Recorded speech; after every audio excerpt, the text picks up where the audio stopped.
What is going on, everybody? Welcome to episode 3 of Off the Clock NFL Week 6 edition. I'm your Jose. Hey, man. My name is J. Cole. A lot of people call me Jordan, though. Shout out to DESU Radio for letting us use their studio and equipment for the 3rd episode. J. Cole, let's get straight into it. Cowboys smoked by Lions 47-9. And before we go any further, we want to give our best wishes to Aiden Hutchinson, who suffered a broken tibia in the 3rd quarter, a very gruesome, scary leg injury. We hope for the best for him. Mm-hmm. So his stats, before the injury, he had 19 total tackles, 12 solo tackles, 7.5 sacks, 1 forced fumble, and then in the game against Dallas, he had 3 total tackles, 1 solo tackle, 2 assists, and then 1 sack, which has been a pretty big blow to the Lions defense, don't you think? Yeah, man. This game was embarrassing, man. And it just so happened to happen on Jerry Jones' birthday as well. His 82nd birthday, yeah. That's crazy. Hey, man. But looking at the stats here, we got Jared Goff, 18-25, 315, 3 TDs on the day. Dak Prescott, 17-33, 170 yards, 2 interceptions, no touchdowns at all. So would you say that the Lions is this a bowl-worthy team to you? Is this a Super Bowl-worthy team? Man? I mean, just you see the way Dan Campbell is with the team, Mm-hmm. You wouldn't want to run through a brick wall for this guy. It's like he's very motivating. He's passionate about the game. You don't see too many coaches like that. Mm-hmm. So, and not gonna lie, he's probably one of my favorite coaches in the league right now. Right. Okay. Very motivated. And the guys want to play for him. You can tell they really want to play for him. Mm-hmm. They want to do this for Dan Campbell. Right.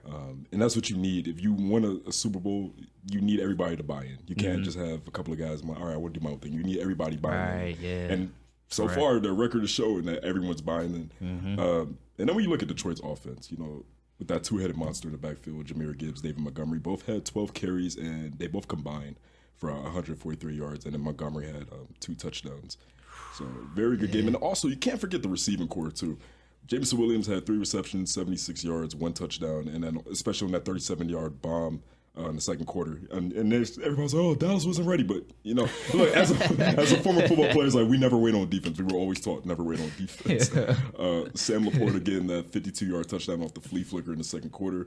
Khalif Raymond, Tim Patrick, Amon-Ra St. Brown, they all played their part. St. Brown actually did have a touchdown, 4 receptions, and 37 yards. Hey, yeah. Not to cut you off, man, but this game was just disrespectful, man. It even came down to like the trick plays. The trick plays were crazy. They were throwing at the linemen. I'm like, yo. Right. I'm like, yo, man, this. But as I was saying earlier, this team last year, they went to conference. They only lost by 3 points. Mm-hmm. They were 3 points away from the bowl. Right. So, I mean. I think they can get a repeat. I think it is. And then also, like, when we go back to the Cowboys, right? That hasn't been playing great this season. I mean, they're third in the NFC East. Do we see a quarterback change potentially? You throw Cooper Rush in. I mean, Cooper Rush isn't a bad backup. Right. I mean, but just having no touchdowns, 2 INTs, and then going 17 for 33, and then your WR1, CeeDee Lamb. I mean, he didn't have Brandon Cooks yesterday, so all he really did was just throw to CeeDee Lamb, and he did throw to Tolbert a little bit, but CeeDee Lamb only had 7 receptions for 89 yards. And then when you look at the running backs, Rico Dowdle, he only had 5 carries for 25 yards, and then Ezekiel Elliott only had 8 carries for 17 yards. So it was just a part of me is like, why did you even really bring Zeke back anyway? Honestly, I really would have just kept Tony Pollard if you ask me. I mean, but Zeke only gets like 1.5 yards a carry, 2 yards a carry. And So is this his 10th season? Mm-hmm. Oh yeah, come on, man. This is like a joke franchise, man. This is a joke, man. Yeah, it is. And I mean, and not gonna lie, guys, we're just kind of crapping on them a little bit because we don't like the Cowboys.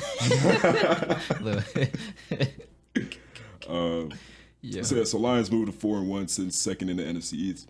Not NFC East, NFC North. NFC North. And they got Minnesota. So tough matchup next week. Minnesota 5-0. They had a bye week this week.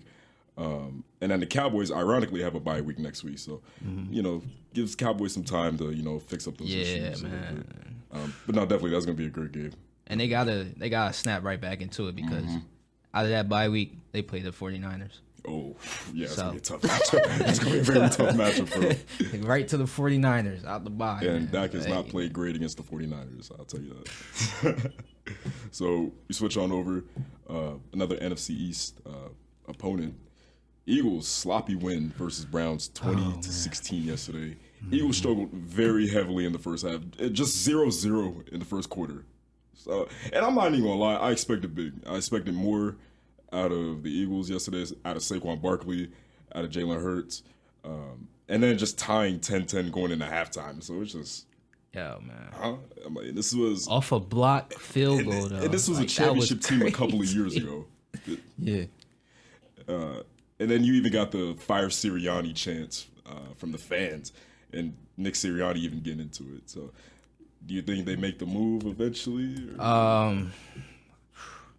After this season, I would. It depends on how the season ends. Yeah. If we don't turn it around, if we don't get things clicking, because you see these other teams. When you watch these other teams, man, you watch the Buccaneers, you watch the Lions. Right. They can get out to a head start in that first quarter. Bro, we haven't scored a point in the first quarter this whole season. Wow. So I'm like, yo, man, like we got to get the ball rolling. It can't be. Right. We can't go up against these teams. You know what I'm saying? And especially the Browns. That's like an inferior. That's like that's an inferior team. That's come on, man. Like it only works against these guys. Right. But when we play real comp, it's like, yo, like it's I don't like a whole know. Another switch. And Jalen Hurts didn't play bad. 25, 264, 2 touchdowns. You would have thought we won this game by a lot more than what the score was. Right. Like, come on, man. And then AJ Brown, not even gonna lie, he was dominant after the week 1 injury. Had 6 receptions, 116 yards, and then 1 touchdown. So I'm like, nobody was expecting that out of AJ Brown. I wish I kind of put him on the parlay. Not even gonna lie. I wish I had.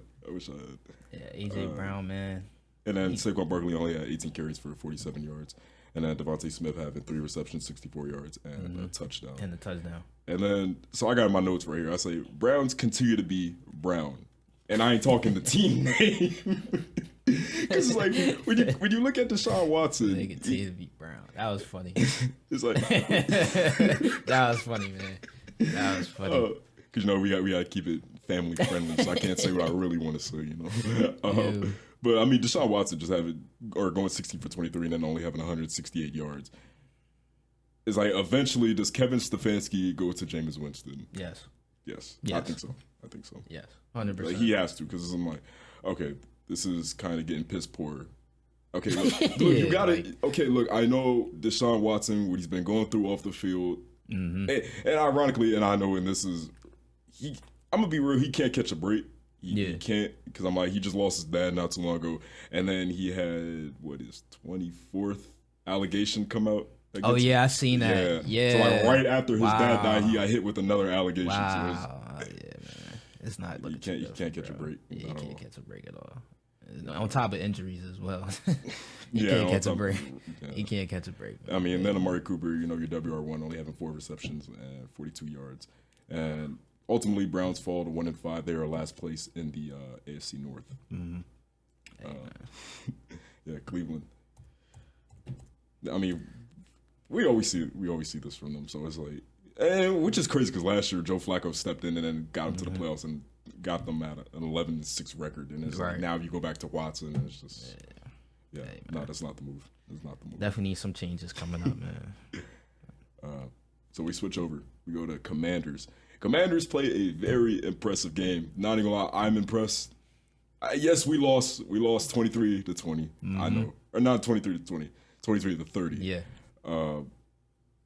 I'm impressed. It's all starting with my mom. So me and my mom, we have these little game recaps after every week. Okay. And one of the things I told her, I'm like, okay, it's nothing to be ashamed of at all. Because I'm like, Jane Daniels, he played a great game. He went 24 for 35, 269 yards, 2 touchdowns, no INTs. Like, that's nothing to be ashamed of. I mean, yes, we're only 4-2. I mean, that's nothing to be ashamed of. That was a very great game for him. And then Terry McLaurin, we finally getting him the ball more, getting the ball to him consistently. He had 6 receptions, 53 yards, 2 touchdowns. And nobody was expecting this out of the Commanders. I'm not even gonna lie. I thought it was gonna be a blowout. I kind of thought it was gonna be a blowout. I'm like, all right, look, I know how the Ravens are, how we are against the Ravens. I know we played them last in 2020, and then we got smoked by them. So now we're playing them 4 years later with a whole brand new squad. I mean, last time we played them, we were still called Washington. Washington, right. So now we got, it's 4 years later. We got a brand new team, new ownership, new staff. and this has been the turnaround that the Commanders needed. Yeah, I 100%. And I'm like, okay, yes, I know that, this was an L and this was kind of Jaden Daniels' test to see if he was legit. But, I mean, looking at the numbers, I'm like, okay. He's legit. He's legit. He's legit, man. He's legit. He's legit, man. I'm just waiting for a game where he drops 300 yards. I'm just waiting. I'm waiting. Right. I'm waiting for it. He's close, 269. He was close. But how about Lamar Jackson, man? Lamar Jackson, before I read off his stats here, he surpasses Cam Newton in all-time rushing yards for QBs. Second in rushing yards. Yeah. So Cam Newton, I believe he had 5,628. Lamar Jackson now has 5,661. And right in front of him is Michael Vick at 6,109 yards, man. Do you think Lamar catches up to Michael Vick this season? I think he can. You think he can? I think he can. Because I'm like, all right, well, let's look at the remaining schedule. Let's see who Baltimore has. Because I did the math, man. So if we look at it, he only needs 448 yards to get that, right? 448 yards. Let's say we're in week 6. With like 17, 18-week season. It's an 18-week season. Right. Not including the post. So we can get it to, if he gets 37.3 yards a game, he gets it by the end of the season, man. So then when you look at their next 5 games, they got Tampa Bay next Monday, Cleveland Sunday, and then they got the Broncos, and then Bengals and Steelers. So they're going to be all tough games. All tough games. Minus Cleveland. Okay, right. I think, but since they played a very good game against Cincy, I think that's going to be like another great game for them. And then pretty much they're facing their division rivals, minus Denver and Tampa Bay. So that's going to be a pretty big matchup. Pretty big matchup for Lamar Jackson. I want to see how he plays against the Steelers. I've seen how he's played against the Bengals. That was a great game. Cleveland, I'm not worried about it, if I'm being honest. Right. I really want to see how he's going to play against the Steelers. It's like, okay, him versus Justin Fields, how's that going to play out? And that's the question that's on everyone's mind. Correct. So all he needs is a ring then. Yeah. I mean, and then Derrick Henry, too. Man. Derrick Henry had 24 carries, 132 yards, 2 touchdowns. And then Zay Flowers. I feel like he could be a good WR1, since Odell's gone. And he had 9 receptions for 132 yards. So I'm just like, he caught every ball that was thrown to him yesterday. It was one play in the first quarter. It was a screen pass. I'm like, as soon as he started turning on the Jets, I'm like, man, it's gonna be a long day. It's gonna be a long day. And then ironically, it did end up being a long day for us. Because I'm like, we was moving the ball off it. So we just couldn't get the defensive stops that we needed. And there were key moments, especially for Ben St. Juste. Oh my God. God, he was getting grilled yesterday. I'm talking like, man had like a good 3 pass interference calls on him yesterday. Oh, man. And he was guarding Zay, too. So. And that was the worst. And then Zach Ertz, reliable tight end. I know he's quite familiar with you guys. Yeah, Zach Ertz, of course. 4 receptions, 68 yards. And then Noah Brown, 4 receptions, 58 yards. And then also Mark Andrews, another tight end, 3 receptions for 66 yards and a touchdown.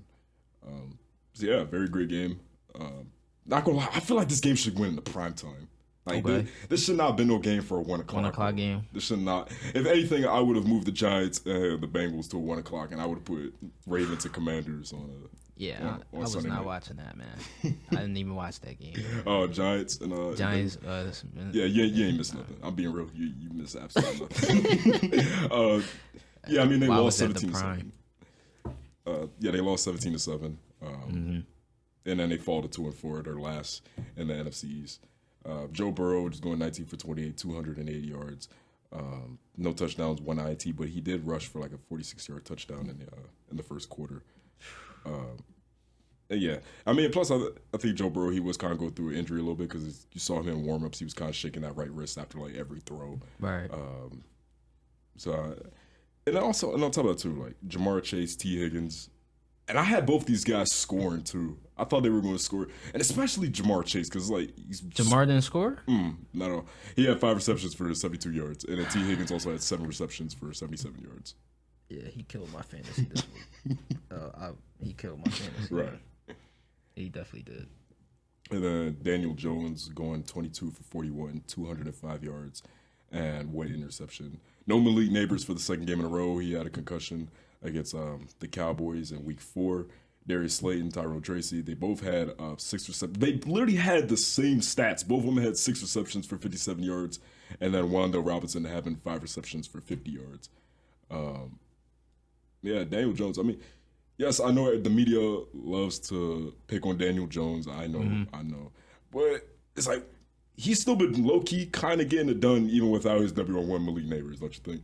Yeah, for 100%. Statistically, yeah, Daniel Jones, he's up there, but nah, man, I don't know. It's kind of like it's hard, man. It's definitely a hard one. So now we switch over. We go to the NFC West. Seahawks Seahawks fall to 49ers on Geno Smith's birthday, 36-24. Geno. What's up with the birthdays going? Like, no, like so many. You can't be losing on your birthday. No, like, literally. Imagine, bro. You wake up, it's your birthday, and you take a loss. Lose on your birthday. Everything going. It's your birthday. Everything's supposed to go right, man. Right. You come out here and throw 3. Oh no, he didn't throw 3. He threw 2 interceptions. 2 interceptions, 1 touchdown, 312 yards, and then he went 30 for 52. And then Tyler Lockett, reliable, 4 receptions, 65 yards, a touchdown. Jackson Smith-Njigba, 5 receptions, 53 yards. And then DK Metcalf struggled just a little bit. He's all about fantasy, man. It's like, for me, I feel like if DK could be a good receiver, he just needs to know how to keep his cool. He's been in the league for 5 years now. He still crashes out over everything. It's like, all right, bro, at some point, I know Geno's been talked to. I know when Russell Wilson was there, Pete Carroll was there. They try to get him to keep his composure, but it's like still you see this Sunday after Sunday after Sunday, always crashing out over like the small stuff. And it's like DK could be a good player. He just got to know how to ignore that. And I feel like he hasn't been doing that. But then also, this is his second game in a row this season without having over 100 yards. The last time he had that was, I think, in Week 4, I believe. And then, he only had 55 yards against the Giants in Week 5. I don't know what's been going on, man. So, yeah, DK really just got to step it up. I mean, he's a good player. He just got to keep his emotions in check. And then we look at the 49ers, Brock Purdy. And 49ers have been getting it done without Christian McCaffrey. Which is crazy. It's crazy, man. That's scary. I mean, Brock Purdy going 18 for 28, 255 yards, 3 touchdowns, no interceptions. Deebo Samuel had a long touchdown in that game, too. 3 receptions, 102 yards, 1 touchdown. And then George Kittle, 5 receptions, 58 yards, 2 tutties. One of the elite tight ends in the game today, if I'm being honest.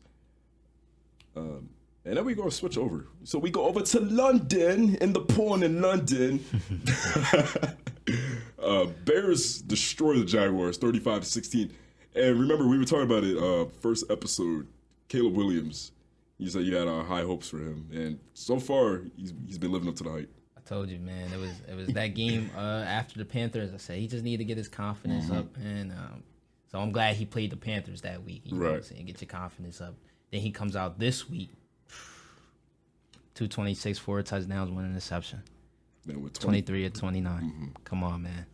And then DeAndre Swift going, having 17 carries, 91 yards. And then Cole Kmet, I don't think anybody realized it.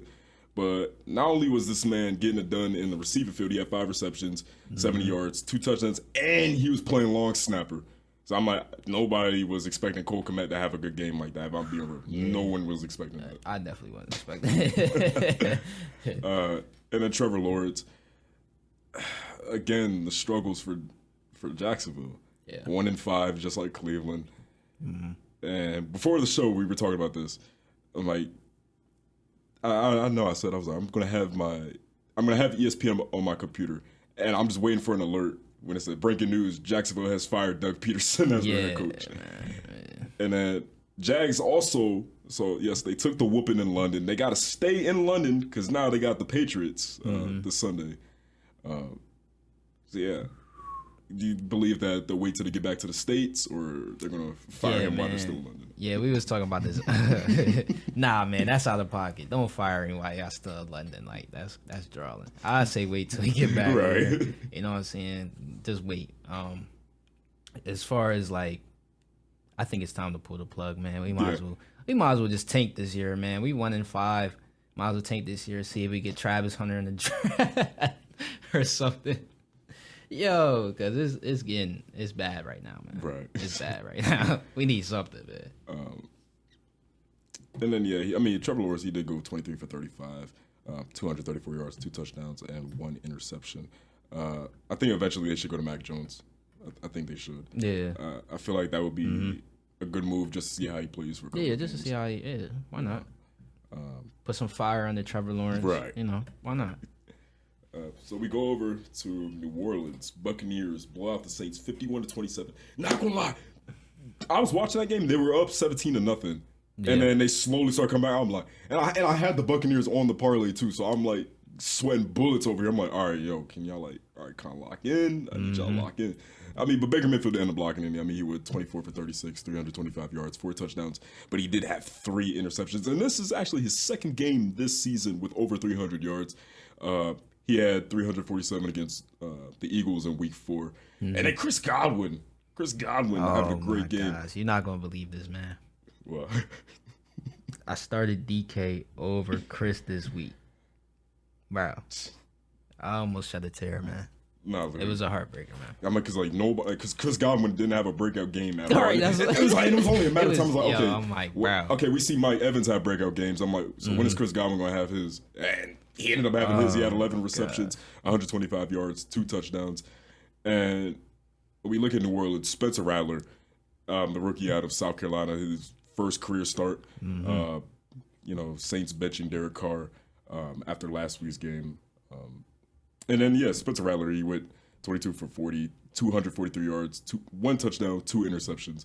I feel like he played a good game, but it was just those 2 interceptions that, the media is always going to look at. Everyone's right. And that's the thing is, like, they're always going to nitpick at the interceptions, but nobody's never going to look at, like how many yards he had. I mean, but then when you look at Baker Mayfield, he had 3 interceptions this game. I mean, but then again, it's like he still played good. I mean, okay, yes, you could scratch 3 interceptions off. And then most of the time, those interceptions don't even be his fault. It could be a tip pass. It's always a ricochet. Ball goes to the receiver's hands. Yeah. I mean, but other than that, Baker Mayfield's been playing phenomenal, and I'm genuinely impressed because, like, when he played with the Browns, he played all right. Like, his rookie year, he was kind of bad. And then, Stephen A. was so notorious for, crapping on him all the time. Yeah, but now that Baker Mayfield's found a new home at Tampa Bay, it's like. Did you see what they did at the what game was it? It was this game this weekend, Oklahoma versus. Oh yeah, versus Texas in the Red River Showdown, and then Texas did the flag, the flag stamp with his jersey in the middle of the. That's crazy. And then in the press he was like, "Yeah, we're still living rent free in their head like 10 years later." That's crazy, man. Like, come on, man. Like, what is going on? And he come out here, he 50-piece the Saints. Yeah. Gosh. I ain't gonna lie, that's been a good move since Tom Brady's retirement. I'll be real. Yeah. I'm gonna be real. Mm-hmm. It's been paying out, man, for sure. It's been the week of the blowouts, man. There's a lot of blowouts this week, man. And speaking of blowouts, let's slide on over to Cardinals, Packers. Packers pack up Cardinals 34-13. Jordan Love just going 22 for 32. 258 yards, 4 touchdowns, 1 interception. Christian Watson had 3 receptions, 68 yards, 1 touchdown. Romeo Doubs had 3 receptions, 49 yards, and 2 touchdowns. We look at Kyler Murray. Kyler Murray had, he went 22 for 32, 214 yards. And then his main weapon, Marvin Harrison, left the game second quarter with a concussion and did not return. Marvin Harrison Jr., he's only had 4 touchdowns on the season, and he had a 130-yard game against the Rams in Week 2. So yeah, struggles for Arizona. What are your thoughts? He's just gonna keep struggling, man. I don't got too much to say about the Cardinals, man. Like, there's not too much to say. I'm not gonna lie, I'm impressed with the Packers though. Okay, you're impressed with the Packers? Yeah, especially with Jordan Love. It was like nobody was expecting Jordan Love to have a game like this, right? Especially against the Cardinals. I mean, then again, it's Arizona, and then once Arizona had that, they had that upset win against the 49ers. Everybody's thinking like, yeah, they're gonna come in and upset the Packers today. And I'm not gonna lie, I was inches away from taking the Cardinals on my parlay. I was like close.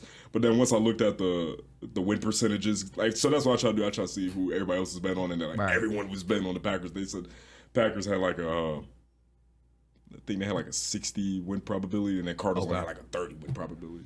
So I ended up going with the Packers, and that was actually a great choice. I can't even think. And it's crazy because they come out here, they beat the 49ers last week. I mean, but they only beat them by 1, though. Yeah, I mean, a dub is a dub, though. A win is a win. And then they come out here, they put up 13 against the Packers. Right. Like, come on, man, what's going on? So I think it's safe to say, what was I going to say? NFC North is probably like the best division in football right now.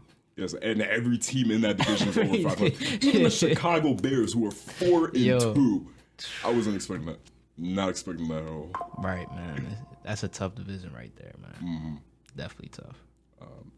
So then we switch over. We go over to the West, AFC West at that. Steelers smoke Raiders 32. Another 13. blowout game. Another blowout game. Yesterday was just a day of blowouts, ladies and gentlemen. Oh, my gosh. But Justin Fields, though, 14 for 24, 145 yards, no touchdowns, no interceptions. But Najee Harris gets his first 100-yard game, just dropping 106. And then Aiden O'Connell stepping in for Gardner Minshew. Aiden O'Connell went 27 for 40, 227 yards, 1 touchdown, 1 INT. And we were talking with Kamari, our producer, at the start of the show. I know because he's a diehard Steelers fan, and we was like, eventually will they go to Russell Wilson? We talk about this every single show, but I think they should. Well, here's the thing. I think if they keep winning, I don't see it, man. I don't see it. I mean, but look at Justin Fields' numbers, though. It's like, but he did have 2 rushing touchdowns, though. He utilized his legs throughout that game, so he did score. But yeah, we looking at the numbers. I don't like the numbers neither, man. Yeah. I'll say, and it's crazy because Russell Wilson, he was my favorite quarterback, and now I'm like, dang, like to see him on the bench is just like unsettling, bro. It's like, wow. But I think if we keep this hot streak going as the Steelers, I don't see why not. We keep starting Fields. And this is actually this is Justin Fields' second 100-yard game. Against Dallas, he had 131, and then against the Broncos, he had 117. I mean, but then once they played the Chargers and they played Indianapolis, I mean, he had 245 yards against the Chargers, and then he had 312 against Indianapolis. So it's just like you play hot for 2 games, and then you kind of start going cold. And then against Dallas, he went 15 for 27, and then only had a completion percentage of 55.6. It was just like his numbers are. Yeah, dropping. They're not the best. Not the the best. best. Especially when you have a veteran like Russell Wilson who's been in the game for however many years. Right. It's definitely tough. It's definitely a tough situation, but at the end of the day, we want to win. So who's gonna make us win, bro? Right. So we got all those blowouts out the way. Yeah, I know, right? Day of the blowouts, man. Day of the blowouts. It just got bad, man. So game tonight, Monday Night Football, Jets, Bills, picks. You got? All right, man. This is actually a very interesting game, I would say, man. I'm gonna have to go with the Bills, though. Who did the Jets hire for their new head coach? Or Actually, I don't even know. Did they just move up the OC or Coach? No.